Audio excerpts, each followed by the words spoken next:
Hello मित्रों, कैसे आप सब। उम्मीद करता हूँ आप अच्छे होंगे। मैं सभी छात्र छात्राओं का आपके अपने चैनल संघर्ष क्लासेस संसारपुर पर हार्दिक स्वागत, अभिनंदन और वंदन करता हूँ। इसी क्रम में मित्रों, आज हम हिंदी, जो कि एग्ज़ाम की दृष्टि से बहुत महत्वपूर्ण होता है, तो चलिए हम देख लेते हैं बिना देरी किए हुए। तो पहले हम थोड़ा मोटिवेट कर देते हैं आपको। जिंदगी खेलती उसी के साथ है जो खिलाड़ी बेहतरीन होता है। डर सबका होता है, हौसला सबका अलग अलग होता है। कोई हताश होकर बिखर जाता है तो कोई मेहनत करके निखर जाता है। तो चलिए हम देख लेते हैं पहला पाठ हिंदी, भारतेंदु हरिश्चंद्र। पहले इनका जीवन परिचय देखिए। भारतेंदु हरिश्चंद्र स्क्रीन पे है, ये भारतेंदु हरिश्चंद्र जी का चित्र भी है। तो चलिए देख लेते हैं। आधुनिक देखिए अब आधुनिक हिंदी साहित्य के जन्मदाता भारतेंदु हरिश्चंद्र ये हरिश्चंद्र इतिहास प्रसिद्ध सेठ अमीर चंद के पौत्र गोपाल चंद गिरधर दास के जेठ पुत्र थे। इनका जन्म 9 सितंबर सन 1950 को काशी में हुआ था। तो मित्रों, इनका जन्म 9 सितंबर 1850 को काशी में हुआ था। और उसके बाद फिर आगे है। मात्र 5 वर्ष की अवस्था में इनकी माता, देख लीजिए, इनकी माता पार्वती देवी तथा 10 वर्ष की अवस्था में पिता गोपाल चंद्र के सुख से यह वंचित हो गए। बी माता मोहिनी मोहन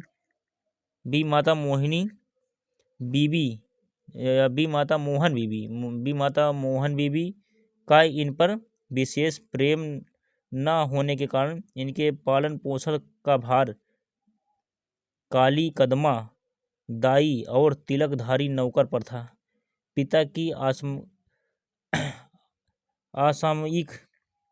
असामयिक मृत्यु के बाद क्वींस कॉलेज वाराणसी में 3-4 वर्ष तक अध्ययन किया। उस समय काशी के रईसों में केवल राजा शिव प्रसाद सितारे हिंद ही अंग्रेजी पढ़े लिखे थे। भारतेंदु हरिश्चंद्र अंग्रेजी पढ़ने के लिए उनके पास जाया करते थे और उन्हें गुरु तुल्य मानते थे। कॉलेज छोड़ने के बाद इन्होंने स्वाध्याय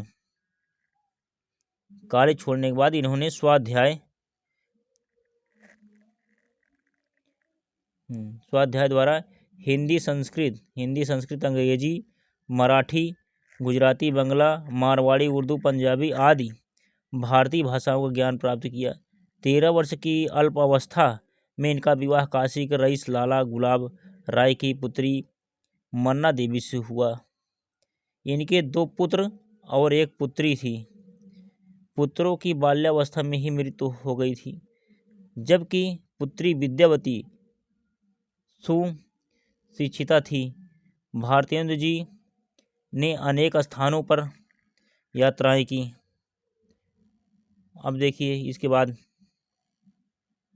भारतेंदु जी ने अनेक स्थानों पर यात्राएं की, इतना आप देख लीजिए।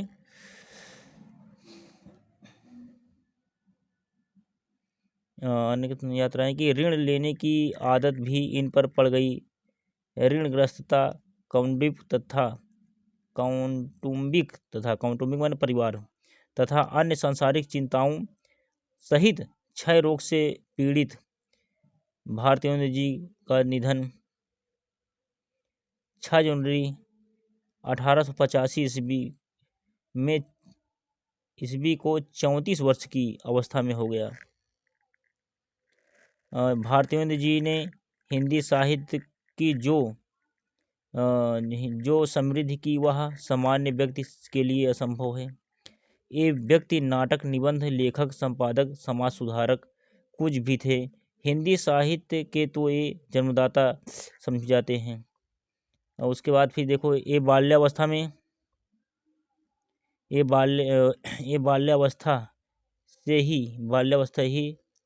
बाल्यावस्था से ही करने लगे थे।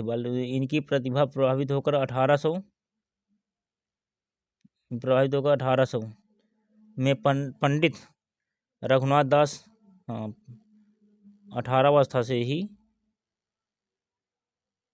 ये देखिए 18 अवस्था से ही सन 1880 ईस्वी में पंडित रघुनाथ, पंडित सुधाकर द्विवेदी, पंडित रामेश्वर दत्त व्यास आदि प्रस्तावानुसार हरिश्चंद्र जी को भारतेंदु की पदवी से विभूषित किया था। पूछा जाता है एग्जाम में, भारतेंदु हरिश्चंद्र के पदवी से कौन विभूषित किया था? तो पंडित रघुनाथ, पंडित सुधाकर द्विवेदी और रामेश्वर दत्त पदवी से विभूषित किया था, और तभी इनके नाम के साथ भारतेंदु शब्द जुड़ गया। इन्होंने हिंदी भाषा के प्रचार के लिए आंदोलन चलाया। इस आंदोलन को गति देने के लिए पत्र पत्रिकाओं और मैगजीन का संपादन किया। 8 अंकों के बाद हरिश्चंद्र मैगजीन का नाम हरिश्चंद्रिका हो गया। हिंदी गद्य को नई चाल देने के लिए इन्होंने क्या किया, आगे मैं बताता हूँ। देने के लिए पत्रिकाओं का प्रकाशन और संपादन किया। इन्होंने 1862 ईस्वी में कई वचन सुधा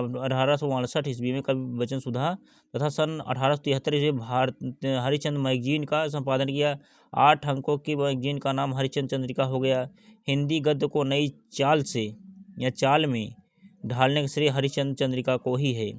भारतेंदु जी की कृतियाँ अनेक विधाओं में उल्लेखनीय। नाटक के क्षेत्र में इनकी देन सर्वाधिक महत्वपूर्ण है। भारतेंदु ने इतिहास, पुराण, धर्म, भाषा, संगीत आदि अनेक विषयों पर निबंध लिखे। इन्होंने जीवनियाँ और यात्रा वृत्तांत भी लिखे हैं। भारतेंदु जी ने प्रमुख कृतियाँ इस प्रकार हैं। नाटक क्या है? भारतेंदु जी के मौलिक नाटक, अनुदित दोनों प्रकार के नाटकों की रचना की है, जिनका वर्णन इस प्रकार है। देखो मौलिक नाटक क्या है, देखो मौलिक नाटक नील देवी, सत्य हरिश्चंद्र, श्री चंद्रावली, भारत दुर्दशा इनका बहुत महत्वपूर्ण नाटक है। अंधेर नगरी, चौपट राजा जिसमें कहते हैं, अंधेर नगरी, चौपट राजा, टके शेर भाजी, टका शेर खाजा, इन्हीं के लिखा हुआ है। तो आप देख सकते हैं। तो वैदिक हिंसा न भवती, विषमौषधम, सती प्रताप, प्रेम जोगिनी इन्हीं की रचना है, नाटक है। उसका अनुदित नाटक क्या है? रत्नावली, मुद्रा राक्षस, भारत जननी, विद्या सुंदर, पाखंड, विडम्बना, दुर्लभ बंधु, कर्पूर मंजरी, धनंजय विजय, ये इनकी क्या है? अनुदित नाटक है। और उसके बाद फिर आगे देखिए, निबंध संग्रह क्या है? परिहास वंचक, सुलोचना, मदालसा, लीलावती, दिल्ली दरबार, दर्पण, ये जो है निबंध संग्रह है। निबंध संग्रह हो गया। इतिहास क्या है? महाराष्ट्र देश का इतिहास, अग्रवालों की उत्पत्ति, कश्मीर सुषमा इतिहास है। यात्रा वृत्तांत क्या है? लखनऊ की यात्रा बहुत महत्वपूर्ण है, पूछा जाता है। 2 वृत्तांत यात्राओं का इन्होंने वर्णन किया है, लखनऊ की यात्रा, दूसरा सरयू पार की यात्रा। जीवनियाँ, जयदेव सूरदास की जीवनी, महात्मा मुहम्मद, ये जीवनियाँ इन्होंने लिखा है। शैली की दृष्टि से भारतेंदु ने वर्णनात्मक, विवरणात्मक और भावात्मक सभी शैलियों में निबंध रचना की है। इनके द्वारा लिखित दिल्ली दरबार, दर्पण वर्णनात्मक शैली का श्रेष्ठ है। इनके वृत्तांत, सरयू पार की यात्रा, लखनऊ की यात्रा विवरण शैली में लिखे गए हैं। वैष्णव और भारतवर्षों उन्नति कैसे हो सकती है, जैसे निबंध विचारात्मक हैं। भारतेंदु की भावात्मक शैली के रूप में इनके लिखित जीवनियाँ सूरदास, जयदेव, महात्मा मुहम्मद आदि तथा ऐतिहासिक निबंधों के बीच में मिलता है। इनके अतिरिक्त निबंधों में शोध शैली, भाषण शैली, स्रोत शैली, प्रदर्शन शैली, कथा शैली आदि के रूप में मिलते हैं। इनकी भाषा व्यवहारिक बोलचाल के निकट, प्रवाहमयी और जीवंत है। इन्होंने काव्य में ब्रज भाषा का प्रयोग किया। देखो बहुत महत्वपूर्ण है, ब्रज भाषा का प्रयोग किया है, परंतु गद्य के लिए खड़ी बोली को अपनाया। खड़ी बोली, ब्रज भाषा दोनों। काव्य में ब्रज भाषा और गद्य के लिए खड़ी बोली अपनाया। भाषा को सजीव बनाने के लिए इन्होंने लोकोक्ति और मुहावरे का सटीक प्रयोग किया। अब देखिए, पाठ्य पुस्तक में संकलित भारत उन्नत कैसे हो सकती है, निबंध दिसंबर सन 1884 में बलिया के दादरी मेले के अवसर पर आर्य देशोपकारणी सभा में भाषण देने के लिए लिखा गया था। इन्होंने इसमें लेखक ने कुरीतियों और अंधविश्वासों को त्याग कर अच्छी से अच्छी शिक्षा प्राप्त करने के लिए उद्योग धंधों को विकसित करने, सहयोग एवं एकता पर बल देने तथा सभी क्षेत्रों में आत्मनिर्भर होने की प्रेरणा दी है। भारतेंदु हरिश्चंद्र ने हिंदी भाषा और साहित्य के क्षेत्र में महत्वपूर्ण योगदान किया। साहित्य के क्षेत्र में इन्होंने योगदान के कारण ही इन्हें आधुनिक हिंदी गद्य साहित्य का जनक, माने आधुनिक हिंदी का जनक भारतेंदु हरिश्चंद्र कहते हैं। एक बात साफ हो गई। युग निर्माता, साहित्यकार अथवा आधुनिक हिंदी साहित्य का युग प्रवर्तक कहा जाता है। भारतीय साहित्य में युद्ध दृष्टता, युग युग जागरण के दूत और एक युग पुरुष के रूप में जाना जाता है। इनके हिंदी साहित्य में बहुमूल्य योगदान के कारण ही भारतीय इतिहासकारों या साहित्यकारों ने इन्हें भारतेंदु की उपाधि से विभूषित किया। हिंदी साहित्य में इनके योगदान के फलस्वरूप 1864 ईस्वी से 1900 ईस्वी तक की अवधि को भारतेंदु युग के नाम से जाना जाता है। देख लीजिए मित्रों, ये देखिए यही है, क्या है, 1864 ईस्वी से 1900 ईस्वी तक की अवधि को भारतेंदु युग में जाना जाता है। चलिए इसका स्क्रीनशॉट ले लीजिए आप, चलो एकदम साफ आ गया। चलिए मित्रों, उम्मीद करता हूँ स्क्रीनशॉट ले लिए होंगे। चलिए अब हम अगला को देखते हैं। अब क्या है, इनका दूसरा है, भारतवर्ष उन्नत कैसे हो सकती है। बस आप लोग यहीं तक नोट कर लीजिए, बस बहुत है इतना। उम्मीद करता हूँ मित्रों नोट कर लिए होंगे। तो भारतेंदु हरिश्चंद्र जी का ये अभ्यास जो है यहीं तक था। इसी क्रम में हम आपको जो है, चलिए नोट कर लीजिए, आप इसका स्क्रीनशॉट ले लीजिए पूरा।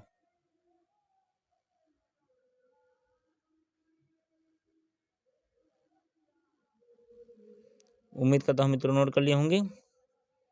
चलिए आप लोग इतनी देर से जुड़े थे, इसके लिए बहुत बहुत आभार, धन्यवाद, थैंक यू।